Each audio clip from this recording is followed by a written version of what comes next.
संसद सुरक्षा चूक का मामला इस वक्त देश भर में गरमाया हुआ है। आरोपियों के खिलाफ दिल्ली पुलिस ने गैर कानूनी गतिविधि अधिनियम यानी यूएपीए के तहत केस दर्ज किया है।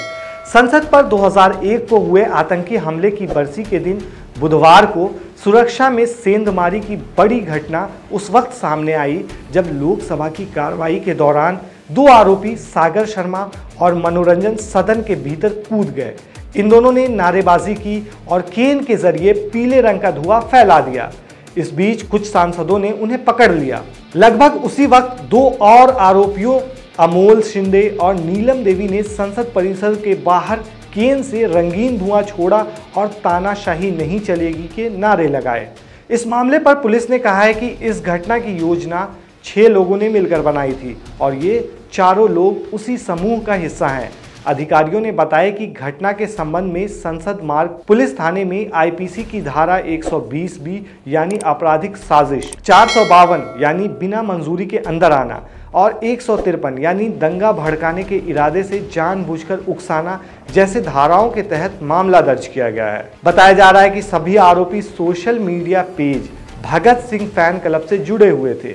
ये सभी तकरीबन 1.5 साल पहले मैसूर में मिले थे। 9 महीने बाद ही दोबारा फिर से मिले और संसद में अराजकता फैलाने का प्लान बनाया। इन सब के बीच आरोपियों के फैन पेज यानी भगत सिंह को लेकर काफी चर्चा हो रही है। इंडियन एक्सप्रेस की एक रिपोर्ट के मुताबिक पुलिस सूत्रों ने बताया कि ये लोग भगत सिंह से प्रेरित थे। हालांकि इस मामले में पुलिस की जांच चल रही है और इस घटना के पीछे की सभी वजहों का पता लगाया जा रहा है। अब बात करते हैं शहीद भगत सिंह की। आखिर उनसे इस मामले को कैसे जोड़ा जा रहा है? इसके पीछे की कहानी बड़ी इंटरेस्टिंग है। ये कहानी है संसद में बम फेंकने की। शहीद भगत सिंह ने 8 अप्रैल 1929 को अपने साथियों के साथ मिलकर इस घटना को अंजाम दिया था ताकि अंग्रेज़ों को अपनी बात पहुंचा सकें या अंग्रेज़ों तक अपनी बात रख सकें, पहुंचा सकें। दरअसल भगत सिंह और बटुकेश्वर दत्त ने सेंट्रल असेंबली में बम फेंका था।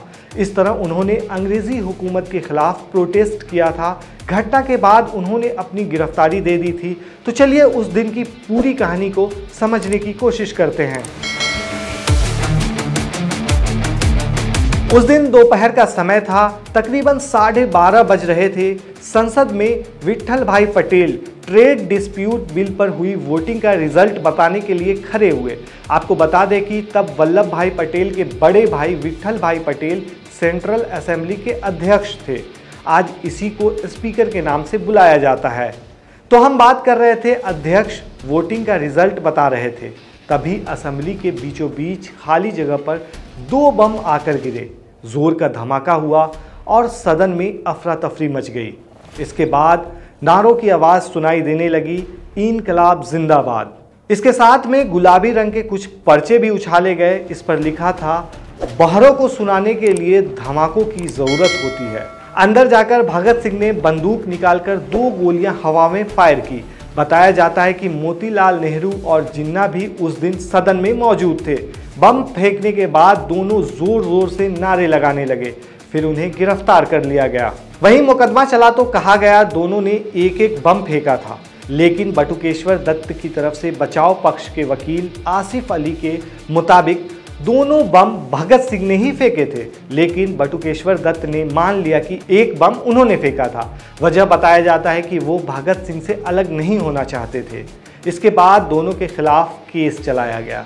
इस मामले में बटुकेश्वर दत्त को उम्र कैद की सज़ा सुनाकर काला पानी जेल में भेज दिया गया। वहीं भगत सिंह, सुखदेव और राजगुरु को फांसी की सज़ा सुना दी गई।